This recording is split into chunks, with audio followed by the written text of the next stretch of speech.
আজকে মাহেরা বনের মধ্যে অ্যাডভেঞ্চারে যাচ্ছে। সে ব্যাগ থেকে ম্যাপ বের করল। সে ম্যাপ দেখছে তাকে ৫টা জিনিস ক, খ, গ, ঘ এবং ম খুঁজে আনতে হবে।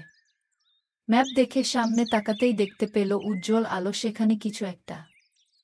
সে সেই দিকে ছুটে গেল, গিয়ে দেখল একটা কাক কা কা করছে। কাকের কাছে কে দেখতে পেল দুলছে। ক ক কাক ক তে কাক। সে কে নিয়ে ব্যাগে রাখল। সে তার প্রথম অক্ষর খুঁজে পেয়েছে, ক। এরপর সামনে গিয়ে দেখতে পেল একটা খরগোশ, খ, তার পাশে দুলছে। খ খ খরগোশ। তে খরগোশ। কে নিয়ে ব্যাগে রাখল। এরপর খরগোশদের সাথে ম্যাপ দেখে এগোতে থাকল তৃতীয় জিনিসটা খোঁজার জন্য।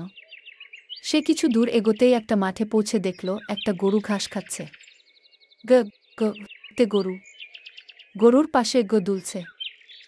কে নিয়ে বনের দিকে এগোতে থাকল।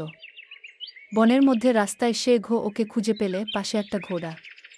খ খুতে ঘোড়া। এরই মধ্যে সে 4টা অক্ষর সংগ্রহ করে ফেলেছে, বাকি রয়েছে একটা। সে ঘোড়ার চড়ে বসল এবং সামনের দিকে এগোতে থাকল। কিছু দূর গিয়ে একটা ডোবা দেখতে পেল, সেখানে কে ঘিরে ব্যাঙ নাচছে। সে কে নিয়ে তার ব্যাগে রাখল। তার 5টা অক্ষর সংগ্রহ করা হয়ে গেছে, ক খ গ ঘ এবং উ। এবারের মতো সব গুপ্তধন সংগ্রহ করা শেষ হলো। সোনা বন্ধুরা, তোমরা যদি মাহেরার সাথে এরকম আরও গুপ্তধন সংগ্রহে যেতে চাও, তাহলে আমাকে জানাও।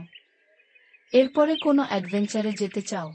ভালো লাগলে সাবস্ক্রাইব করো, লাইক দাও, শেয়ার করো। ধন্যবাদ বন্ধুরা।